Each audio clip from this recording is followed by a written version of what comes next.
19वें भाग में हम देखते हैं कि सुधा के साथ निर्मला को भी आना पड़ा। वह तो मायके में कुछ दिन और रहना चाहती थी, किंतु कैसे रहती। आते ही रुक्मिणी ने पहला ताने का तीर छोड़ते हुए कहा, भूंगी, देखती है बहू मायके से कैसा निखर कर आई है। भूंगी ने कहा, दीदी, माँ के हाथ की रोटियों से निखार तो आता ही है। इस बात पर ठंडी सांस लेकर रुक्मिणी व्यंग्य भरे अंदाज में कहती है, हाँ, माँ के हाथ की रोटियों की बात ही कुछ और होती है।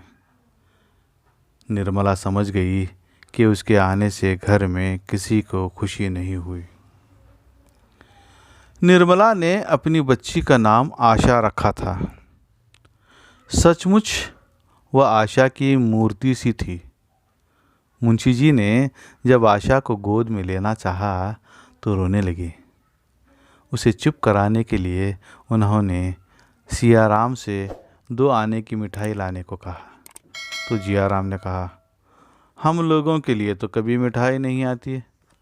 हमारे लिए आपके पास पैसे नहीं हैं और इस आशा के लिए लुटाए जा रहे हो। यहीं से दोनों बाप बेटे में तू मैं शुरू होती है। जियाराम अपने छोटे भाई सियाराम को धमकाता भी है। कहता है, तू मिठाई लाने नहीं जाएगा, हम किसी के नौकर नहीं हैं। जियाराम की इस गुस्ताखी पर तोताराम ने एक थप्पड़ चला दिया। थप्पड़ निर्मला के मुंह पर पड़ा, वही सामने पड़ी। माथा चकरा गया। मुंशी जी का क्रोध और भी भड़क उठा, फिर घूंसा चलाया, पर अब की जियाराम ने उनका हाथ पकड़ लिया और पीछे ढकेल कर बोला, दूर से बातें कीजिए, क्यों नाहक अपनी बेइज्जती करवाते हैं। यह कहता हुआ बाहर चला गया।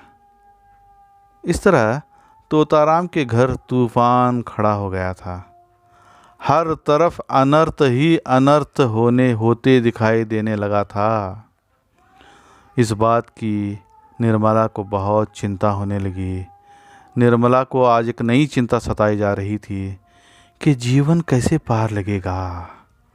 वह चिंता में खो जाती है कि मेरी बच्ची के भाग्य में क्या लिखा है। हे राम, तू ही नैया पार लगाएगा।